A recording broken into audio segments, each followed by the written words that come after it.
కీలకమైన వ్యక్తిగా శ్రీ పవన్ కళ్యాణ్ గారు రాష్ట్రంలోనే కాకుండా దేశంలో కూడా మంచి పేరు సంపాదించుకునేటువంటి సందర్భాన్ని కూడా చూస్తూ ఉన్నాం. ఆ నేపథ్యంలో ఎప్పుడైతే అధికారంలో భాగస్వాములం అయ్యామో ఆ తర్వాత జరుగుతున్నటువంటి మొట్టమొదటి ఆవిర్భావ దినోత్సవం ఇది. ఈ సభ ద్వారా శ్రీ పవన్ కళ్యాణ్ గారు అందరికీ కూడా దిశానిర్దేశం చేయడం జరుగుతూ ఉంది. ఈ కార్యక్రమానికి సంబంధించి గడిచిన 10 రోజులుగా మా పిఎస్సి చైర్మన్ గారు, మంత్రివర్యులు శ్రీ నాదెండ్ల మనోహర్ గారు ఒక టీమ్ స్పిరిట్ తోటి అందరినీ కలిపి అద్భుతమైనటువంటి ఏర్పాట్లు చేసినటువంటి సందర్భాన్ని దేశంలోనే మరెక్కడా కూడా ఇంత అద్భుతమైనటువంటి సభా ప్రాంగణం ఏర్పడినటువంటి సందర్భంలో మామూలప్పుడే చాలా ఎక్కువ సంఖ్యలో వచ్చేటువంటి జన సైనికులు కానీ వీర మహిళలు కానీ ఇవాళ 3-4 ఎక్కువగా వచ్చేటువంటి అవకాశం కనపడుతున్నటువంటి నేపథ్యంలో వారందరికీ సంబంధించినటువంటి అవసరాలను తీర్చే విధంగా సభ సజావుగా సాగే విధంగా దాంతోపాటు ఎంత ఉత్సాహంతో వచ్చారో అంతే ఉత్సాహంగా తిరిగి ఇళ్లకు వెళ్లే విధంగా ఇక్కడ ఏర్పాట్లన్నీ కూడా నాదెండ్ల మనోహర్ గారు ఆయన స్వీయ పర్యవేక్షణలో ఒక టీమ్ స్పిరిట్ తోటి అందరం కలిసి చేసినటువంటి సందర్భంలో ఖచ్చితంగా ఈ సభ నభూతో నభవిష్యత్తుగా నిలబడుతుందని, దాంతోపాటు రేపు రాబోయే రోజుల్లో ఒక పార్టీలో నాయకులుగా మాత్రమే కాకుండా ప్రభుత్వంలో అంతర్భాగంగా ఉన్నటువంటి పార్టీగా కూడా ఈ రాష్ట్రానికి ఏ రకమైనటువంటి అభివృద్ధి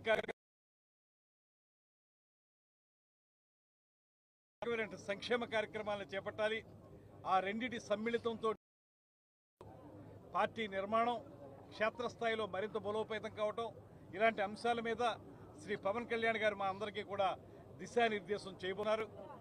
దానికి సంబంధించి ఆయన చెప్పినటువంటి మాటల్ని తర్వాత కాలంలో మేమందరం క్షేత్రస్థాయిలో వాటిని అమలు చేయడానికి వీలుగా ఆయన నుంచి స్ఫూర్తి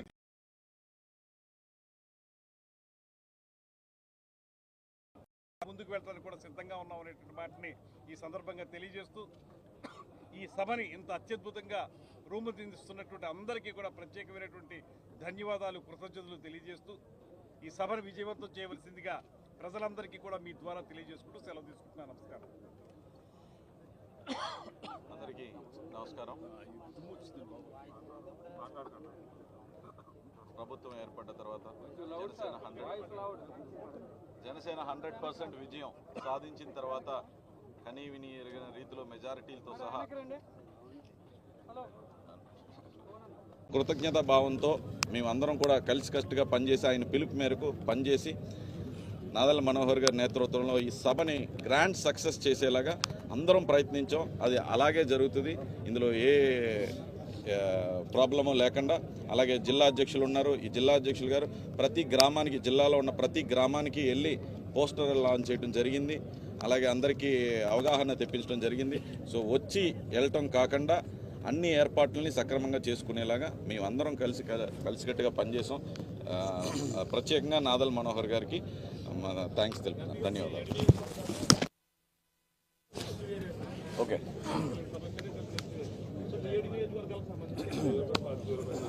ఎప్పుడు వచ్చేదానికన్నా 4 టైమ్స్ వస్తారండి. 4-5 క్యాంప్స్ అన్ని రోడ్స్లోని ఎక్కడ ఇబ్బంది కలగకుండా అన్ని పెట్టడం జరిగింది. హెల్త్ క్యాంప్స్, తర్వాత ఫీమేల్ డాక్టర్స్ కూడా పెట్టడం జరుగుతుంది. వీర మహిళలు ఎక్కువ సంఖ్యలో వస్తున్నారు కాబట్టి separate female doctors, multi speciality ambulances and అన్నీ టోటల్గా అన్నీ చూసుకోవడం. ఓకే, అందరికీ నమస్కారం అండి. దాదాపు 12 రోజుల నుంచి అహర్నిశలు కృషి చేస్తూ మా నాయకత్వం ఒకే ఒక ఆలోచనతో మా పార్టీ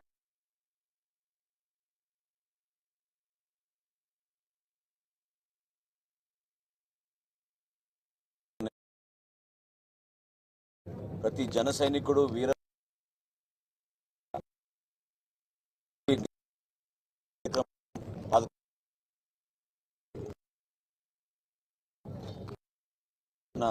పిఠాపురంలో నిర్వహించుకోబోయే 12వ ఆవిర్భావ దినోత్సవానికి సిద్ధమయ్యాం. దేశ చరిత్రలోనే మొట్టమొదటిసారి ప్రతి శాసనసభ, పార్లమెంట్ స్థానం నుంచి అద్భుతమైన మెజార్టీతో గెలవడం అనేది ఎప్పుడు ఎవరు కూడా ఊహించలేరు. అది కేవలం ఒక విజయం అనేది ఒక పదవి కోసం అనేది కాదు. దాని వెనుక ఎంతో నిజాయితీ ఉంది.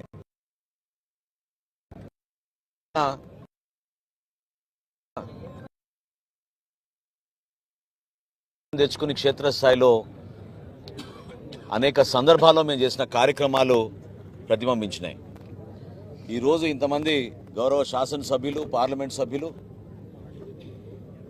ప్రతి గ్రామంలో కూడా మాకు ఎన్నికైన సర్పంచ్లు, జెడ్పీటీసీలు, కార్పొరేటర్లు, కౌన్సిలర్లు, ఎంపీటీసీలు, పార్టీ వ్యవస్థ అనేది నిర్మాణం కొంచెం సమయం పట్టింది.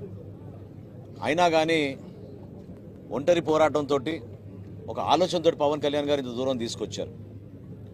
12వ ఆవిర్భావ దినోత్సవానికి మేమందరం కూడా మరొక్కసారి ప్రజలకి పునరంకితం అవడమే కాకుండా పవన్ కళ్యాణ్ గారిని గెలిపించిన పిఠాపురం ప్రజలకి కృతజ్ఞత తెలుపుకుంటూ మాతో నిలిచి జెండా మోసిన మా జన సైనికులు, వీర మహిళలు వాళ్ళందరినీ కూడా ఇందులో భాగస్వాములు చేయడానికి కోసం ఒక ప్రయత్నం చేశాం. 14 కమిటీలు ఏర్పాటు చేశాం. దాదాపు 450 మందికి అందులో అవకాశం కల్పించి అనేక బాధ్యతలు అప్పచెప్పాం. ఒక ఆహ్వాన కమిటీయే 250 మంది సభ్యులతో ఏర్పాటు చేశాం. ఎప్పుడు లేని అనుకున్న దానికన్నా ఎక్కువగా సౌకర్యాలు కల్పించాలి, ఏర్పాట్లు చేయాలి, వచ్చిన ప్రతి అతిథిని చాలా జాగ్రత్తగా మనం చూసుకోవాలనే భావన మా అందరిలో కూడా సమిష్టిగా ఏర్పడడంతో ఒక అద్భుతమైన కార్యక్రమంకి సిద్ధమయ్యాం. సామాన్యమైన విషయం కాదు. కానీ 4 ప్రధాన రహదారులపైన తిరిగి వెళ్ళేటప్పుడు కూడా భోజనం ఏర్పాట్లు చేయాలని మా గౌరవ శాసనసభ్యులు, పార్లమెంట్ సభ్యులు కలిసికట్టుగా నిర్ణయం తీసుకుని వాళ్ళు ఆ కార్యక్రమాన్ని మొట్టమొదటిసారి మనం చేపట్టే విధంగా ప్రజలకి అందుబాటులో ఉండడానికి కోసం చేస్తున్న ప్రయత్నం ఇది.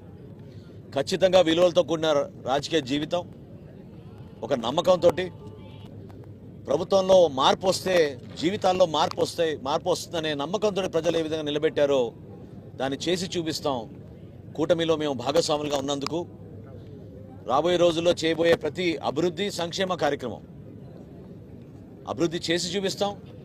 సంక్షేమం కూడా ఈ ప్రతి ఇంటికి చేరేటట్టు ఒక దృఢ సంకల్పంతో ప్రతి కుటుంబాన్ని ఆదుకోవడానికి గౌరవ ముఖ్యమంత్రి గారు చంద్రబాబు నాయుడు గారు, అదేవిధంగా గౌరవ ఉప ముఖ్యమంత్రి గారు పవన్ కళ్యాణ్ గారు ప్రభుత్వంలో తీసుకున్న నిర్ణయాల్ని ప్రజల్లోకి తీసుకెళ్లాల్సిన బాధ్యత మా పైన ఉంటుంది.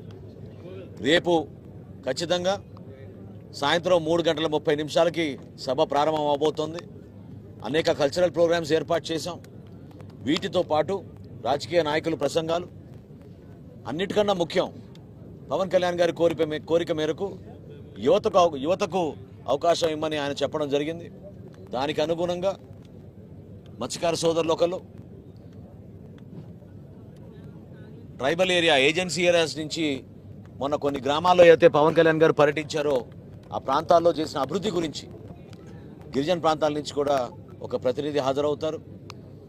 అదేవిధంగా యువత ఈరోజున్న వాస్తవ పరిస్థితులు ఏంటి, జనసేన నుంచి రాబోయే రోజుల్లో ఏం ఎక్స్పెక్ట్ చేయబోతున్నారు, పవన్ కళ్యాణ్ గారి నాయకత్వంలో మేము ఏ విధంగా ముందుకెళ్ళాలనే దానిపైన వారి అభిప్రాయం కూడా కొంతమంది రేపు చెప్తారు. మహిళల కోసం, ప్రత్యేకంగా యువత కోసం భద్రతా విషయంలో కానివ్వండి, లా అండ్ ఆర్డర్ మెయింటెనెన్స్లో కానివ్వండి, ఎక్కడైనా సరే రూల్ ఆఫ్ లా ప్రివేల్ అవ్వాలని పదే చెప్పుకుంటూ వచ్చాం. దీంతో పాటు పిఠాపురంకి పవన్ కళ్యాణ్ గారు చేసిన అభివృద్ధి కార్యక్రమాలు, ఆయన గౌరవ శాసనసభ్యుడిగా, రాష్ట్రానికి ఉప ముఖ్యమంత్రిగా ఈ ప్రాంతానికి అభివృద్ధి చేయాలనే తపనతోటి అనేక అభివృద్ధి కార్యక్రమాలు చేపట్టారు. వాటి గురించి వివరించే విధంగా పిఠాపురం నుంచి కూడా ఒక నాయకుడికి అవకాశం కల్పిస్తున్నాం. పిఠాపురంతో పాటు కాకినాడ జిల్లా, తూర్పుగోదావరి జిల్లాకి ఒక అద్భుతమైన ప్రణాళికతోటి గతంలో కూడా పవన్ కళ్యాణ్ గారు వారాహి యాత్ర నిర్వహించినప్పుడు చెప్పారు. ఇక్కడే అన్నవరం నుంచి ఆ రోజు జరిగిన సభలో ఖచ్చితంగా మనం ఈ ప్రాంతానికి ఒక రిలీజియస్ టూరిజం, రిలీజియస్ సర్క్యూట్ మనం ఏర్పాటు చేయాలని. కాబట్టి ఇవన్నీ దృష్టిలో పెట్టుకుని అభివృద్ధిలో ఎక్కడ కూడా తగ్గకుండా సంక్షేమం ప్రతి ఇంటికి అందే విధంగా ఒక చక్కటి కార్యక్రమం రేపు ఏర్పాటు చేయబోతున్నాం. దాదాపు 7:30-8 మధ్యన పవన్ కళ్యాణ్ గారి ఉపన్యాసం ప్రారంభమవుతుంది. ఆ టైం కల్లా ఈ సభా ప్రాంగణంలో ప్రతి ఒక్కరు కూడా ఎదురు చూస్తున్న మా రోడ్ మ్యాప్ ఏదైతే ఉందో, 12 సంవత్సరాలకి మనం చేసిన ప్రయాణం రాబోయే రోజుల్లో మనం చేయబోయే ప్రయాణం. అదేవిధంగా సమిష్టిగా మేము చేస్తున్న ఈ కార్యక్రమం ఎంతో చక్కగా ఏర్పాట్లు చేశాం. భవిష్యత్తులో పొత్తులో భాగంగా కూటమి ప్రభుత్వంలో మేము ఒక బాధ్యత గల ఒక పార్ట్నర్గా మేము చేయాల్సిన కార్యక్రమాల గురించి కూడా తప్పకుండా రేపు మా పార్టీ అధ్యక్షులు పవన్ కళ్యాణ్ గారు వివరిస్తారు. ప్రతి ఒక్కరం కూడా దాదాపు 12 రోజుల నుంచి ఇక్కడ కలిసి మెలిసి ఒక అద్భుతమైన సమిష్టిగా పనిచేసుకుంటూ ఇక్కడ ఉన్న అభిమానం, ఇక్కడ ప్రజలు అందించిన సహకారం, మాతో పాటు ఎంతోమంది తెర వెనుక రాత్రింపగలు కృషి చేశారు. వాళ్ళందరినీ కూడా నేను అభినందిస్తున్నాను. ఎందుకంటే ఈ విధంగా బహుశా ఏనాడు కూడా రాష్ట్ర ప్రజలు కానీ దేశ ప్రజలు కానీ చూసుండరు. ఆ విధంగా ఒక ఆడియో విజువల్ ప్రజెంటేషన్ కూడా మేము రేపటి రోజున ప్రారంభించబోతున్నాం. పార్టీ పరంగా అన్ని విధాలుగా మేము సిద్ధంగా ఉన్నాం. ఇందాక సోదరుడు దుర్గేష్ గారు అన్నట్టు మనస్ఫూర్తిగా అందరినీ ఆహ్వానిస్తున్నాం. రండి, మీరు చక్కగా వచ్చి సభా ప్రాంగణాన్ని మీరు ఎంజాయ్ చేయండి. తిరిగి వెళ్ళేటప్పుడు ఎంపీ గారి నాయకత్వంలో మేము ఏర్పాటు చేసిన అనేక స్టాల్స్లో మీరు ఎక్కడ కూడా ఎవరికి ఇబ్బంది కలగకుండా, మీరు భద్రతా విషయంలో కూడా పొరపాటు జరగకుండా పోలీసు అధికారులను కూడా నేను అభినందిస్తున్నాను. వాళ్ళు చాలా జాగ్రత్తగా మెటిక్యులస్గా ప్లానింగ్ చేసి భారీ స్థాయిలో బందోబస్తు ఏర్పాట్లు వాళ్ళు కూడా చేశారు. మా వాలంటీర్ వ్యవస్థ, జనసేన పార్టీకి ఎప్పుడు కూడా వాలంటీర్ వ్యవస్థ ఉంది. వాళ్ళు కూడా చాలా పకడ్బందీగా ఈ సందర్భంలో పొరపాటు లేకుండా చేస్తానే వచ్చారు. మరొక సందర్భంలో మాట్లాడుకునే అంశాలు తప్పకుండా మా తర్వాత మాట్లాడదాం.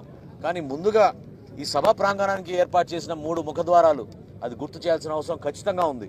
ఎందుకంటే ఇక్కడున్న సంస్కృతి, ఇక్కడ మహనీయులు ఏ విధంగా త్యాగం చేశారో వాళ్ళని భావితరాలకి నిలబడే విధంగా, డొక్కా సీతమ్మ గారి స్ఫూర్తిని నిలబెట్టే విధంగా జనసేన పార్టీ ఎప్పుడు కష్టపడుతోంది. అదేవిధంగా సత్యలింగం నాయకర్ గారు ఏ విధంగా ఈ ప్రాంతాన్ని ఎంతో అభివృద్ధి చేస్తూ చక్కటి ఆలోచనతోటి విద్యా సంస్థలను ఏర్పాటు చేసి ఈ సమాజానికి ఉపయోగపడే విధంగా ఆయన చేసిన కార్యక్రమాలు మనందరం కూడా పిఠాపురం మహారాజా గారు, రాజా బహదూర్ గారు, సూర్యారావు గారు ఆయన చేసిన కార్యక్రమాలను గుర్తు చేసే విధంగా రేపటి రోజున ఈ సభ ద్వారా ప్రతి ఒక్కరికి ఆ ఆలోచన విధానంలో మార్పు రావాలి. గర్వించదగ్గ కార్యక్రమం మనం చేసుకోవాలి. కేవలం రాజకీయ ఉపన్యాసంకి పరిమితం కాకుండా సమాజం కోసం, రాష్ట్రం కోసం, దేశం కోసం పునరంకితం అవడానికి రేపు నిర్వహించుకోబోయే అద్భుతమైన సభలో ప్రతి ఒక్కరిని కూడా హాజరవ్వమని మనస్ఫూర్తిగా మేము కోరుకుంటున్నాం.